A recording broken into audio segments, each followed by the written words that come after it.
members of that facility committee, and I hope I don't forget anyone. Bob Grether, who's a retired architect. John Dieslin, who we know is a builder in this community. Mike Shimon, who's a commercial realty expert. Greg Fillet, who's a builder in this community. Paige Judd, parent. Patrick Gallagher and Kayla Maddox, school employees. Dave Ballou has a business in solar energy. Jerry Mallett was on the committee. Rob White, Duncan Wise, another retired architect in our community, and Joe DeLuca. I'm sorry if I've missed anybody, but that's a pretty broad range of experience that for a year now has been working with our architects to say, these are what the plans need to be. They worked very, very hard, and we thank you for the time that you've all given. So what we found in all of that, the assessments, the community meetings, the facilities committee, we have highly inefficient and inadequate lighting in this building. We have security deficiencies, including multiple entry points that are not effectively monitored or secured. We have poor ventilation and air circulation based on findings of carbon dioxide tests. We have an outdated, inefficient boiler system, and you will see it firsthand tonight.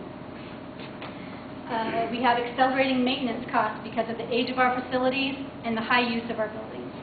We have obsolete instructional spaces that limit our educational and technological opportunities. We have a sprawling and disjointed school layout, which is difficult to navigate, difficult to monitor, and difficult to get around when students are trying to get from one classroom in one part of the building to another part. We have limited flexibility in our facility that impacts whether we can evolve our programs, educational programs, and the methods to use to teach. I don't bring these up to scare you. It's just to share the realities of what we face. Our children are still learning. They're not only learning, but they're thriving, and they could do so much more in a better building. So with that, I'd like to introduce or bring up Bob Grether. He'll talk to you about the facilities committee and kind of the process that they went through. Let me know if you can't hear me. My wife accuses me of swallowing my words most of the time, so you can't hear me? Okay, I'll try to be an actor. Yeah, I got involved about a year ago, and we had a large number of people on that committee, and I think they were all brought different points of view, which is really, of course, important in any community.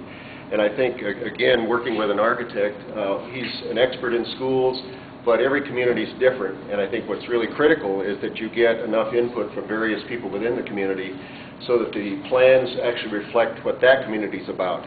There just are no two communities alike.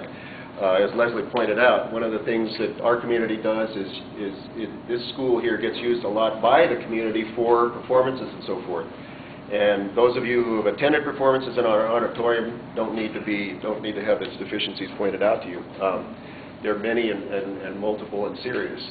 So this is an opportunity for for us not to only have a new school, but also a new community facility. And I think, as Leslie pointed out again, there are just so many reasons why a new building is important. As an architect, I've always felt that when you can reuse an old building and make it new again, or make it functional again, or change its use, that's the first thing you try to do. And I know that our architect, Roy, worked hard to develop a plan initially when we started the process on basically doing just that. How do we make this facility here extend its life? How do we build some new and remodel the old and so forth so it worked? But the conclusion that was pretty much unanimous was that what you'd end up with just is another old building with maybe a little more life, but it was a very obsolete layout, very awkward. My daughter went here in special ed for high school, and just finding the cafeteria the first couple of times wasn't easy. So I think that it became very clear that no matter what we did, reusing this building simply wasn't going to work. And I think that the other thing that's important to note is really that it's not just maintenance. It's just structurally wrong. It's designed so that it won't work for our current needs anymore. And so no amount of maintenance is going to change that. So having come to that conclusion, then, we worked with the architect who then developed a number of different plans. We had multiple meetings, and each time we came back, it was really interesting to watch the process because the plan became more and more Salida High School and not just a high school that would work maybe in some other town in the state. So that process was really very gratifying for all of us on the committee. And I think that as it went on, we got to the point where we felt like the plan that we have here really does address the community's needs. It addresses the needs for not only the educational side, but just simply being energy efficient. It'll be a fraction of the cost of this current building to operate this thing. It'll be comfortable. It'll be an exciting place to be, and really will welcome the community as well. And it's going to be secure. It'll be safe. And I think at this point, I'd like to just say that I think the architect's done a great job, and I'd like him to maybe go ahead with his presentation. But just let me assure you all that the process was very thorough.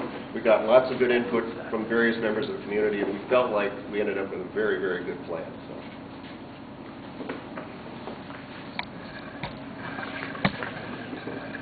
Good evening. I'm Roy Blight again.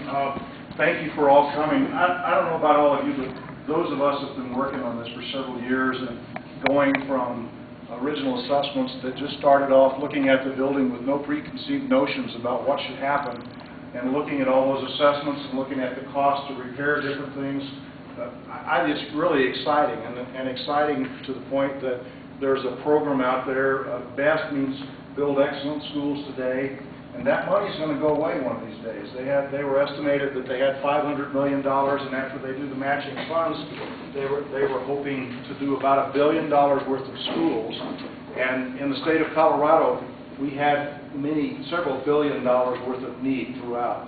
So for Salida to be selected as for this school project to be selected, we're sort of at the top of the list, and we've been identified as one of the schools with the most need. This is the third year of those grants happening. So, for us to be offered 41% of our funding for a new facility is, pretty amazing. That has never happened in the state of Colorado up until this program, and that money will go away. So we hope that the community will end up feeling like we need to take advantage of it. This slide that we've got up here was just to show you ages of the different buildings. And one of the things that Bob was talking about was things don't work. Things aren't in the right locations, the adjacencies, security of the building, inability to do even revisions to the building and renovate to get natural light or daylighting or to revise heating and cooling system and ventilation systems.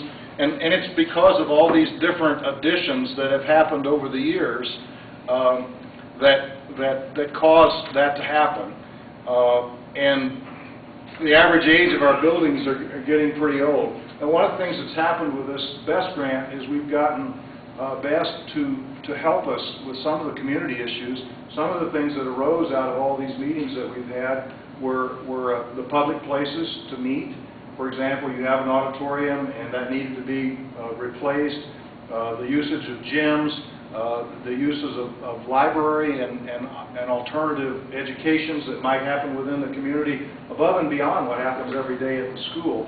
So there's a lot of other things that came about, including Kesner as a historical building and the money and the renovations that had already happened to it. So Kesner and alternative schools and auditoriums and all of those kind of things became an overall big solution that CDE and BEST were able to buy into with these solutions.